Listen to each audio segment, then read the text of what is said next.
Thank you, Mayor. A couple of items I wanted to talk about tonight. Larry, you might advance the slides for us, please. Lindsey Street Improvements, the picture here is one from this morning where the ODOT is closed the Lindsey Bridge and the on-ramp's about 6 a.m. this morning. It made me think back to, I joined city staff back in 2007, and within a few days I was here. I had the opportunity to tour with Transportation Secretary Gary Ridley at that time, and we drove the entire I-35 kind of main line between Norman and Oklahoma City. And at that time, he talked about that we were contemplating about $150 to $200 million worth of mainline improvements throughout that area. I was particularly reminded, and I can remember to this day, the chicken wire that was on the bridge, underneath the bridge at I-35 and Highway 9 West at the time. And so these improvements, though they are causing problems to commuters as well as to local businesses, but these are opportunities that come around just once every 50 to 75 years, if you will. And so we're kind of winding down toward that. But this is a shot from this morning. I thought everyone would find that of interest. Second, kind of moving on to downtown in terms of some of the things that have been going on there. Some of the bike racks, we've been working with our arts community. We've had 5 new artist-designed bike racks that were installed in downtown in Campus Corner over the last few weeks. Just point out the Bike to Work Day is on Friday, May the 20th. And of course, the Bike to Work Day is important in terms of promoting bicycling, fun, and fitness and transportation as well.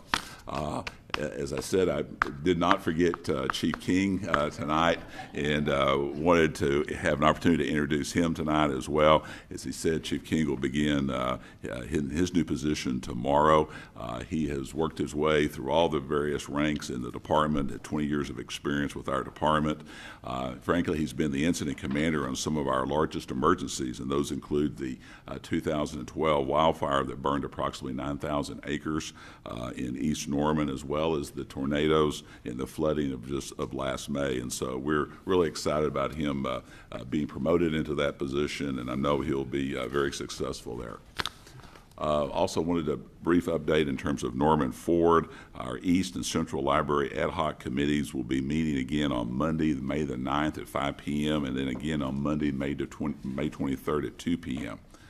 That's going to be followed by a public meeting on May the 23rd at 6 p.m. here in the City Council chambers to discuss both the Central and the East Library branches. And of course, all of these meetings are open to the public, and we hope people will be able to attend and see there. Here's our very own part of our Earth Day celebration here.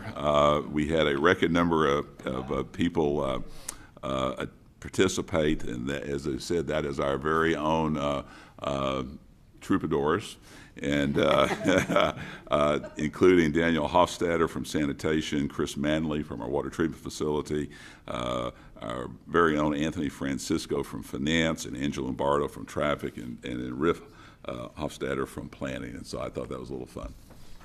It's been mentioned the Mayfair Arts Festival, again, this Saturday and Sunday. We'll have booths for more than 60 artists and craftsmen, and of course we're thankful for the work that goes into it from the Assistance League of Norman.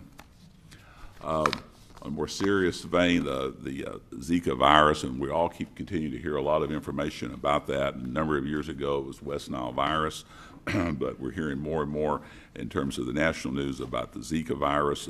We've been reaching out and working with our colleagues over at Cleveland County Health Department about various types of public education on how to protect yourself in terms of this virus as well as the West Nile virus. Our mosquito surveillance program is getting underway.